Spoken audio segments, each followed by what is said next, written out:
Você se considera da classe alta ou baixa? Ou é da tão discutida e sofrida classe média? Você sabe o que é estratificação social? Socialização primária e secundária? Não sabe? Quer saber? Vem comigo então!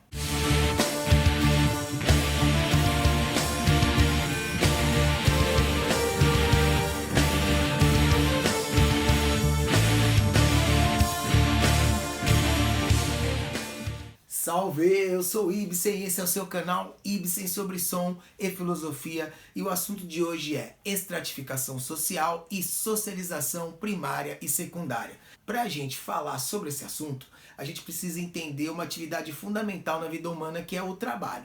A gente já falou sobre o trabalho nesse vídeo aqui, que eu espero que você acesse e possa entender um pouco mais o que é essa atividade tão importante que é o trabalho. E a gente tem que entender que desde os primórdios o trabalho coletivo criou divisões de trabalho. As divisões do trabalho, num primeiro momento, eram determinadas pelo gênero, ou seja, homem e mulher, e pela idade. Então as mulheres faziam o trabalho doméstico, os homens saíam para caçar, as crianças tinham uma atividade, os adultos tinham outra. Com o passar dos anos, essas atividades e essas divisões se transformaram e criaram outros tipos de estratificações sociais. Porque essas divisões foram aumentando e haviam aqueles que vendiam a sua força de trabalho, aqueles que administravam ou gerenciavam essas forças de trabalho e aqueles que eram donos dos modos de produção, ou seja, do lugar onde essas atividades eram feitas. E essas atividades eram valorizadas tanto financeiramente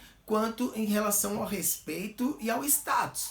Ou seja, uma valorização econômica e social. Essas divisões geraram o que a sociologia chama de estratificação social. Estratificação social é o processo de distribuição de recursos, prestígio, poder e riquezas em uma sociedade. Essa estratificação não é só econômica, ela aborda e abrange uma série de fatores, como prestígio, o estamento social, que é outra questão que a gente vai estar observando nesse vídeo, e acaba hierarquizando as pessoas socialmente. E esse sistema acaba por dificultar também a mobilidade social. O que é a mobilidade social? A possibilidade de um indivíduo de ascender de uma classe social para outra, ou às vezes até de descer de uma classe social para outra. Segundo a classificação econômica da Secretaria de Assuntos Estratégicos, o SAI, as classes sociais são caracterizadas no Brasil pelas letras A, B, C, D e E. O Instituto Brasileiro de Geografia e Estatística define da seguinte forma a distribuição de renda familiar. A classe A, acima de 20 salários mínimos. A classe B, de 10 a 20 salários mínimos. A classe C, de 4 a 10 salários mínimos. A classe D, de 2 a 4 salários mínimos. E a classe E, de 2 salários mínimos para baixo. Nós já falamos algumas vezes aqui sobre os clássicos da sociologia. Os clássicos da sociologia são aqueles que determinaram teorias fundantes desse saber que é a sociologia, que são Durkheim, Marx e Weber. Marx teve uma visão a respeito das classes sociais, ou seja, de como a sociedade se divide da seguinte forma. Para Karl Marx, a sociedade se divide em duas classes: aqueles que detêm os meios de produção, os donos das empresas, e aqueles que vendem a sua força de trabalho, o proletariado. E para ele, a relação entre essas duas classes é uma relação de exploração. Aqueles que exploram são os que detêm os meios de produção, e aqueles que são explorados são aqueles que vendem a sua força de trabalho. Para Marx, uma série de elementos determinam essa exploração. No caso, a mais-valia, a ideologia capitalista, o fetiche da mercadoria, que são todos elementos que eu trato nesse vídeo aqui sobre o materialismo histórico. Já o sociólogo Max Weber vai entender que essa estratificação social ela vai ser um pouco mais complexa do que a maneira como Marx viu, embora Weber tenha uma influência muito grande do pensamento marxista. Para Weber, a sociedade tem três tipos de divisões sociais. A questão econômica, que são as classes sociais.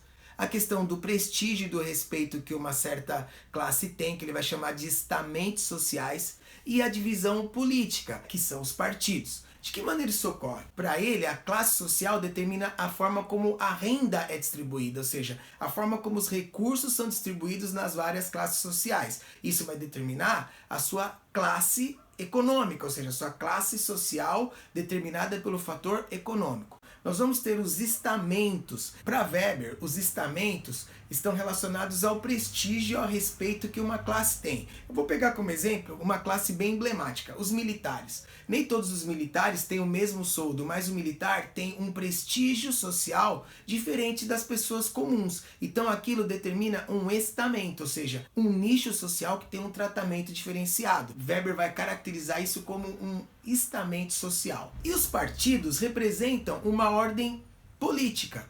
Por quê? Porque os partidos se identificam também com classes sociais. Alguns partidos são identificados com grupos religiosos ou segmentos específicos da sociedade. Então a ordem política, além de influenciar as orientações políticas, também vão se identificar com ordens financeiras ou econômicas. O fato é que a estratificação social está intimamente relacionada com a questão da propriedade privada. A propriedade privada está relacionada com aquilo que o indivíduo consegue concentrar de riquezas nas suas mãos. A propriedade privada também está intimamente ligada com a questão da socialização. O que é o conceito de socialização na área da sociologia?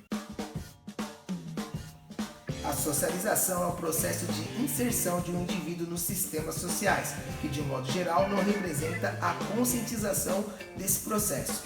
O que isso quer dizer? Que o indivíduo ele é desde cedo preparado para o mundo social, ou seja, para se inserir na sociedade, só que ele muito tardiamente vai perceber, vai se entender, vai se conscientizar de que participa de um processo de socialização. Essa socialização ela ocorre em dois estágios, a socialização primária e a socialização secundária.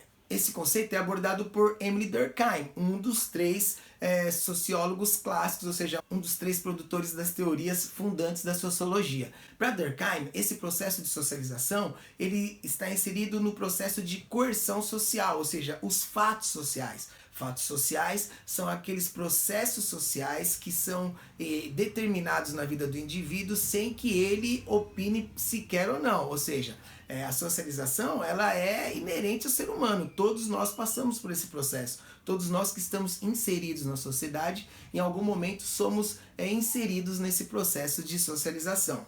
A socialização primária ocorre no ambiente familiar. A família é o principal fundamento da socialização primária, porque ela vai iniciar a internalização dos valores sociais, dos valores determinantes na sociedade. A socialização secundária é mais complexa, porque ela vai abranger uma série de ordens. Ela vai ser identificada na escola, no trabalho, na igreja, nos grupos sociais. E sem dúvida o elemento propriedade privada também é marcante nesse processo de socialização, principalmente na socialização secundária. A primária ela é importante para determinar os valores fundamentais da sociedade, e a socialização secundária ela vai internalizar nas pessoas os valores relacionados à inserção da pessoa no mercado de trabalho, na vida adulta, e o elemento principal, obviamente, a propriedade privada. Espero que você tenha gostado desse vídeo, e sempre lembrando para você que é importante a leitura. Leia os clássicos da sociologia, leia Weber, leia Marx, leia Durkheim, leia os filósofos que nós temos tratados aqui. A leitura vai fazer com que você entre em contato de uma forma mais detalhada com todos esses pensamentos que nós estamos desenvolvendo aqui. Espero que você tenha gostado, curta esse vídeo, deixe seu comentário, aperte o sininho da notificação, espalhe pra galera esses vídeos aí, tamo juntão, salve!